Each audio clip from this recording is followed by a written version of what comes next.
Imagina que estás paseando por la playa en una mañana tranquila. De repente, el mar empieza a retroceder a una velocidad imposible, kilómetros hacia adentro, dejando al descubierto barcos hundidos y peces aleteando en la arena mojada.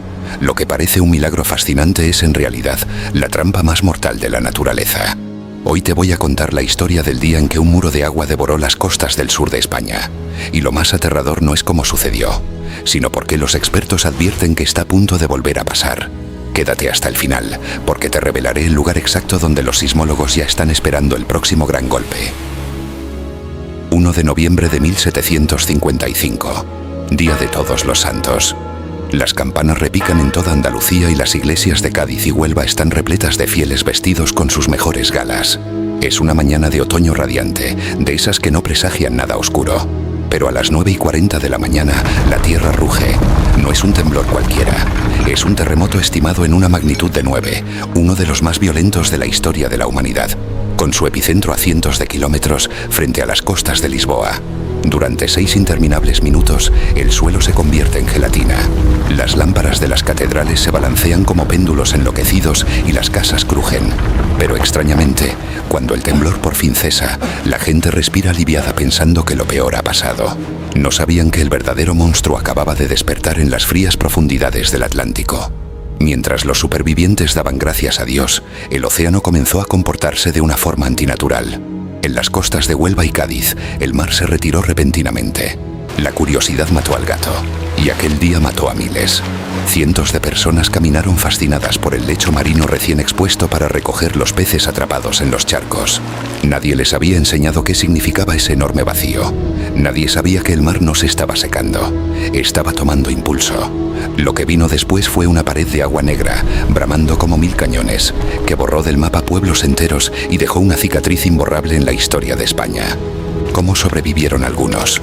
¿Y por qué la Iglesia y la Inquisición tuvieron que intervenir ante lo que consideraban el inicio del apocalipsis? Para entender la magnitud de esta pesadilla, tenemos que ponernos en los zapatos de la gente de la época. En el siglo XVIII no había sismógrafos, ni alertas en los teléfonos móviles, ni sirenas en las playas. La única explicación lógica para una catástrofe de este calibre era la ira divina. Cuando el terremoto inicial golpeó, la vibración de la tierra fue tan brutal que se sintió desde el norte de Europa hasta el norte de África. En España, los campanarios de Sevilla se agrietaron y el agua de los ríos y fuentes saltó violentamente de sus cauces. Pero el verdadero drama, el castigo final, se estaba gestando en el mar. Tras el retroceso de las aguas, la primera ola gigante tardó aproximadamente 1 hora en llegar a las costas andaluzas. Imagina el escenario en la ciudad de Cádiz. Una ciudad rodeada casi por completo de mar, fuertemente amurallada para protegerse de los ataques piratas. Esa misma muralla construida para detener cañonazos iban a enfrentarse al mayor asedio de su historia. Las crónicas reales de la época, que aún se conservan, cuentan que el mar se levantó creando olas que en algunos puntos superaron los 15 metros de altura. Al chocar contra las sólidas defensas de Cádiz, el estruendo fue ensordecedor. El agua saltó las murallas del barrio de la Viña con una violencia inaudita, arrastrando todo a su paso. Carruajes, animales, escombros y aquellos que no lograron correr lo suficientemente rápido hacia las zonas altas de la ciudad. Pero si en Cádiz la tragedia fue colosal, lo que ocurrió en las costas de Huelva fue, literalmente, el fin del mundo. Las olas allí no encontraron altas murallas de piedra contra las que estrellarse. Encontraron playas abiertas, marismas y pueblos enteros de pescadores que no tenían a dónde huir. Pueblos como Ayamonte o Lepe sufrieron un impacto devastador, y la geografía entera del sur de España cambió en cuestión de horas. Lugares como la histórica isla de Saltés desaparecieron bajo el agua, borrados del mapa como si nunca hubieran existido. Fue tal el nivel de aniquilación y desesperación que los supervivientes de las zonas arrasadas tuvieron que agruparse y fundar un asentamiento completamente nuevo desde cero. Así nació lo que hoy conocemos como Isla Cristina. Pero volvamos a Cádiz por un segundo, porque allí ocurrió algo que parece sacado del guión de una película de suspense. Mientras la gente, presa de un pánico absoluto, intentaba escapar de la ciudad a través del estrecho istmo de arena que la conecta con la península, el gobernador civil tomó una decisión drástica. Una decisión que en ese preciso instante parecía una locura cruel. Ordenó cerrar las puertas de tierra a cal y canto. Imagina la escena. Miles de personas aterrorizadas, golpeando las gruesas puertas de madera, suplicando salir de la ciudad mientras escuchaban el rugido sordo del océano a sus espaldas. Pensaban que el gobernador los había condenado a muerte, pero fue exactamente al revés. El tsunami barrió por completo el istmo exterior. Si esas puertas hubieran estado abiertas, miles de gaditanos habrían corrido directamente hacia las fauces del agua. Esa orden implacable cerró el paso a la muerte y salvó a la ciudad de una masacre absoluta. Aún así, el balance en toda la costa fue trágico. En localidades como Conil de la Frontera, el agua entró con tanta furia que arrancó de cuajo barcos pesqueros y los empotró contra las casas. Las calles se convirtieron en ríos oscuros llenos de escombros. Las iglesias que esa mañana estaban llenas de familias por la festividad se transformaron en refugios improvisados donde el agua helada llegaba hasta la cintura de los fieles que rezaban a gritos.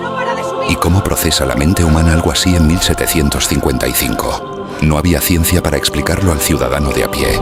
Para la sociedad de la época la respuesta era tan evidente como aterradora. Era un castigo directo de Dios. Las iglesias que quedaron en pie se llenaron de lamentos. Se organizaron procesiones desesperadas entre los escombros y el barro, sacando a santos y vírgenes a la calle para pedir clemencia, convencidos de que el fin de los tiempos había comenzado. Sin embargo, en medio de ese terror místico, ocurrió algo revolucionario. El rey Fernando VI, desde Madrid, no se quedó cruzado de brazos rezando. Hizo algo inédito en la historia de España. Ordenó enviar un cuestionario detallado a todos los pueblos del reino para saber exactamente qué había pasado, cuántos muertos había y cómo se había comportado la tierra. Sin saberlo, estaban realizando uno de los primeros estudios sismológicos y de prevención de catástrofes de la historia. Pero la pregunta que hoy pone los pelos de punta a los expertos no es qué pasó en 1755, sino qué está ocurriendo ahora mismo bajo las oscuras aguas del Atlántico, porque esa falla geológica no ha desaparecido, sigue ahí. Esa es la cruda realidad. La falla de Azores-Gibraltar, la cicatriz submarina que reventó en 1755, sigue activa, y no es la única. Todo el Golfo de Cádiz es un enjambre de fallas tectónicas que acumulan tensión año tras año, siglo tras siglo. Los geólogos lo llaman ciclo sísmico. Imagina una gruesa cuerda que dos gigantes están estirando lentamente por cada extremo. Durante décadas parece que no pasa nada, pero la tensión sigue ahí, acumulándose en silencio. Y en algún momento, la cuerda se rompe. Los estudios científicos más recientes son escalofriantes. Un tsunami en las costas del sur y levante de España no es una hipótesis de película de ciencia ficción, es una certeza geológica. No es cuestión de si va a pasar, sino de cuándo. De hecho, los sismólogos estiman que eventos catastróficos de una magnitud similar al de Lisboa ocurren en esta zona cada 400 o 500 años aproximadamente. Pero otros tsunamis de menor intensidad han golpeado la península en tiempos mucho más recientes. ¿Estamos preparados hoy? Esa es la pregunta que hiela la sangre. Si hoy, un 1 de noviembre con las playas llenas de gente paseando bajo el sol, el mar volviera a retirarse kilómetros hacia adentro, ¿cuántos sabrían qué hacer? En 1755 no había forma de avisar a la población, pero hoy paradójicamente el exceso de confianza y la desinformación podrían ser nuestro mayor enemigo. Mucha gente se quedaría grabando con el móvil en lugar de correr. Afortunadamente no todos son malas noticias. Algunas ciudades han empezado a despertar frente al monstruo. Chipiona, en Cádiz, ha hecho historia al convertirse en el primer municipio de España en recibir el certificado Tsunami Ready de la UNESCO. Han instalado sirenas, trazado rutas de evacuación seguras y, lo más importante, están educando a la población, desde los niños en los colegios hasta los pescadores del puerto. Porque cuando la tierra tiembla y tienes el mar enfrente, los primeros 15 minutos son la diferencia entre la vida y la muerte. No hay tiempo para coger el coche por culpa de los atascos. Solo hay tiempo para subir alto y rápido. Al principio del vídeo te prometí revelarte el lugar exacto donde los expertos esperan el próximo gran golpe. Y la respuesta está justo frente a nosotros, bajo las oscuras aguas del Atlántico, en la región del Golfo de Cádiz y el Cabo de San Vicente.